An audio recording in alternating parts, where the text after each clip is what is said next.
This song is called Dave the Lonely Monster, and it is based on a picture book by Anna Kemp with illustrations by Sara Ogilvie.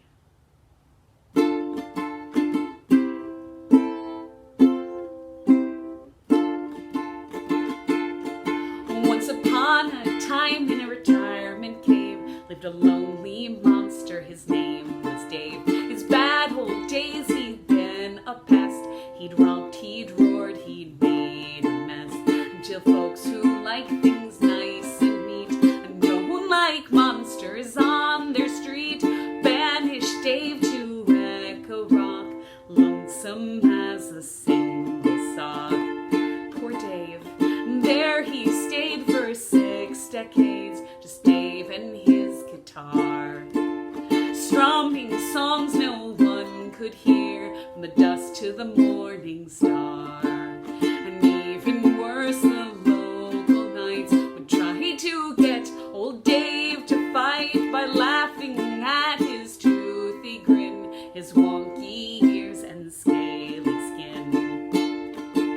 But Dave would never harm a flea. He's not the fighting sort, you see. He'd rather play some rock and roll or take a bath to soothe the soul. Then one day, as old Dave dozed, a cabbage bopped him on the nose. Then whack, a beetroot in the eye. Then whiz an aubergine flew by.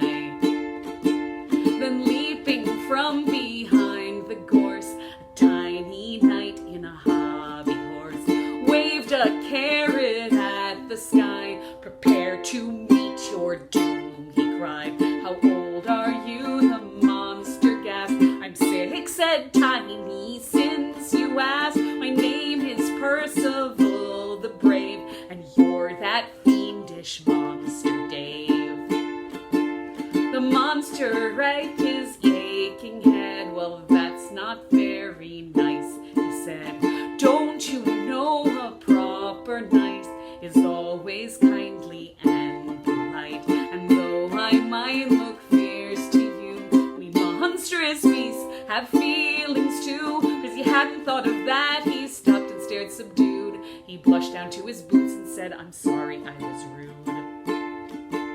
So Percy took a knightly pledge to give up throwing rotten veg. And by the time the week had ended, knight and beast were best friended. Shared a taste in Monster Rock, took a spin around the block, watched the jousting on TV. At last, old Dave had company.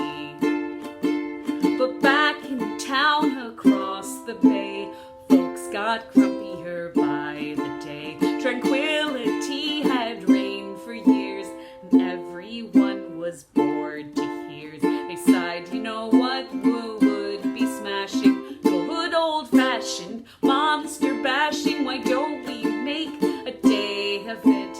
Now that should perk us up a bit. So they grabbed some mushy fruits, some rotten veg and moldy roots, and headed out to Echo Rock while Dave was knitting winter socks. Just as they were taking aim, a furious knight with eyes aflame came charging through the swelling crowd. Knock it off, he cried aloud. What's this nonsense? Can't you behave? Is that any way to treat old Dave? He might rock out from time to time. That is such a dreadful crime. Now chuck out those potato peelings and spare a thought for old Dave's feelings. The town folk all felt mighty humbled. Didn't mean it, Dave, they mumbled. Dave smiled and shook his massive head. If you really want some fun, he said, then put away the salad bar and let me fetch my bass guitar. And so they went down to the cave and had themselves a monster rave. They danced and sang and danced some more, bust some moves on Dave's dance floor. ride had learned to jive and got more monster in their lives. The old Dave got his groove back on and was alone no more anon, thanks to a fiercely gentle knight who knew that he would rather fight for love and peace, not war. He was